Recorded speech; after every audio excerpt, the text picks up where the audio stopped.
Assalamualaikum warahmatullahi wabarakatuh. Salam dan bahagia Bapak Ibu guru hebat. Nah, sudah masuk bulan Februari nih. Tahapan dari pengelolaan kinerja apa ya selanjutnya? Mari kita lihat. Yuk, kita klik di pengelolaan kinerja guru. Yang pertama, di tahap kedua setelah perencanaan kinerja adalah pelaksanaan kinerja. Nah, di tahap ini berdasarkan perencanaan kita akan melakukan pengumpulan dokumen yang akan digunakan untuk observasi praktik kinerja kita di kelas. Kita bisa cek di sini, cek langkah observasi.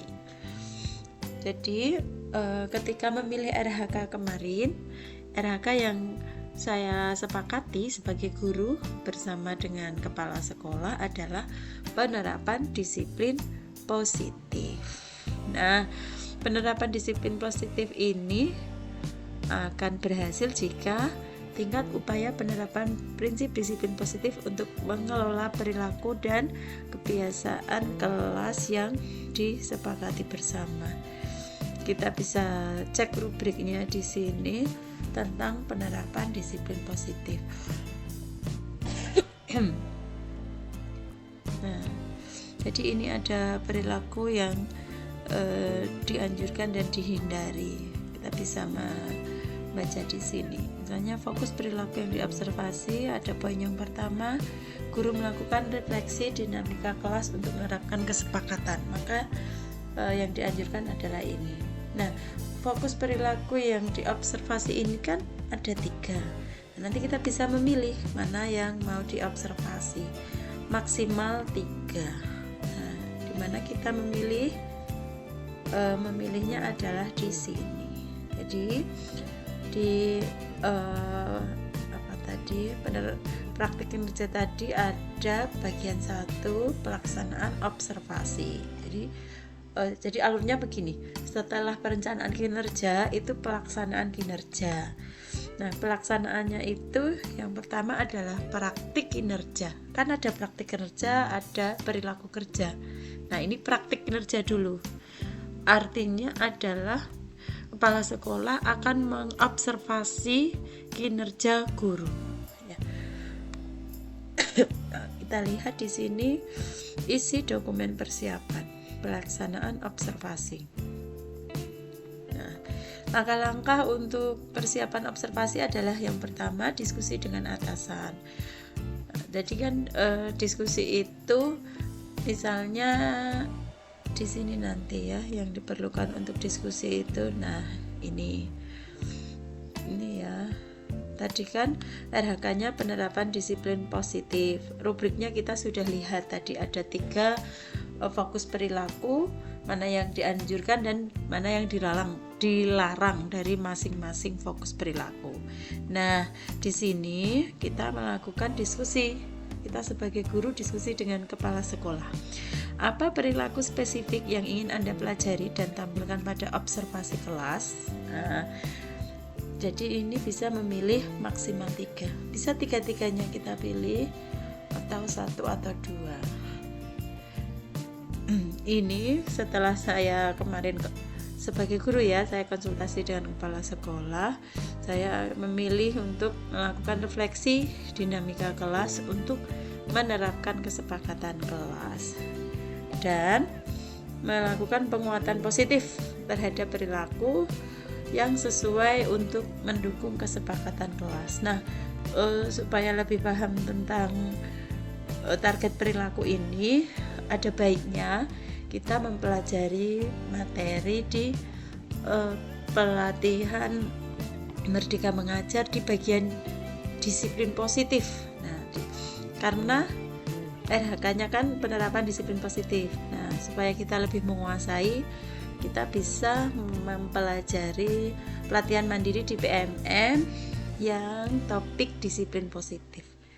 Nanti kita akan belajar tentang bagaimana membuat kesepakatan kelas, kemudian menerapkannya, kemudian termasuk target perilaku yang kedua ini, bahkan bagaimana memfasilitasi peserta didik menyadari konsekuensi dan memperbaiki perilaku melanggarnya. Ini berkaitan dengan segitiga restitusi yang ada di materi di topik disiplin positif. Jadi kalau menurut saya PMM itu sangat berguna sekali untuk menambah pengetahuan, meningkatkan kompetensi juga, dan dalam upaya meningkatkan pembelajaran yang lebih baik. Karena materi-materinya memang berhubungan dengan pembelajaran yang kita laksanakan dan juga sangat mendukung pembelajaran kita. Misalnya untuk melaksanakan RHK budaya penerapan disiplin positif ya, yang kita akses berarti topik PMM-nya disiplin positif. Nah, apa saja upaya yang akan Anda lakukan untuk mempelajari target perilaku? Nah, ini bisa kita tuliskan di sini. Misalnya menyusun kesepakatan kelas bersama siswa. Atau sebelumnya juga bisa kita tuliskan belajar mandiri melalui pelatihan mandiri di PMM, yaitu topik disiplin positif. Kemudian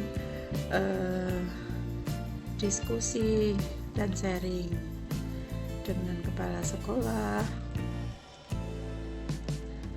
maupun rekan guru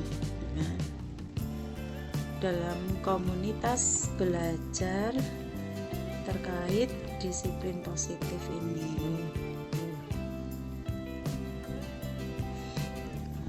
Kemudian bisa juga dengan ini menyimak praktik baik ya, praktik baik yang jadi sudah hanya 250 karakter, jadi kita bisa tuliskan sesuai dengan apa usaha yang akan kita lakukan saja secukupnya, karena ternyata hanya 250 karakter. Jadi ini tadi saya tuliskan belajar mandiri melalui pelatihan mandiri di PMM, yaitu topik disiplin positif, diskusi dan sharing dengan kepala sekolah maupun rekan guru dalam komunitas belajar terkait disiplin positif, dan menyusun kesepakatan kelas bersama siswa. Karena apa ini hubungannya kesepakatan kelas ini nanti hubungannya di target perilaku ini 1, 2, 3 semuanya berhubungan dengan kesepakatan kelas. Kemudian berikutnya kita akan menulis atau menentukan ya ini jadwal observasi. Hal ini juga perlu didiskusikan dengan kepala sekolah. Kan jadwal observasinya dimulai Maret. Misalnya hasil diskusi dengan kepala sekolah itu tanggal ini libur ya, tanggal 6 Maret. Nah, berarti begini, kita pilih 6 Maret. Jenjang seperti biasa kita tinggal milih SD kelas 6. Nah, mata pelajarannya apa di 6 Maret itu? Misalnya saya mau IPA, berarti kita tuliskan IPA. Nah, catatan lain itu opsional, bisa jam observasi, misalnya jam 07.35 sampai 09.00 seperti ini. Nah, unggah dokumen itu opsional, itu berarti kalau opsional tidak wajib ya.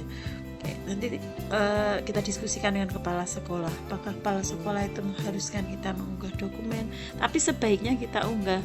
Di sini yang diunggah adalah modul ajar kalau untuk yang kurikulum merdeka, dan juga perangkat asesmennya kalau yang untuk K13 RPP, dan perangkat penilaiannya begitu. Kemudian ini karena saya belum buat RPP-nya, maka kita simpan dulu, simpan draft. Oke. Oke, kita simpan sambil menunggu membuat RPP-nya. Begitu teman-teman guru, persiapan praktik kinerja, mengumpulkan dokumen persiapan observasi. Terima kasih, sampai bertemu di video berikutnya, yaitu tentang pengembangan kompetensi, pengumpulan bukti dukung pengembangan kompetensi. Selamat malam. Wassalamualaikum warahmatullahi wabarakatuh. Salam.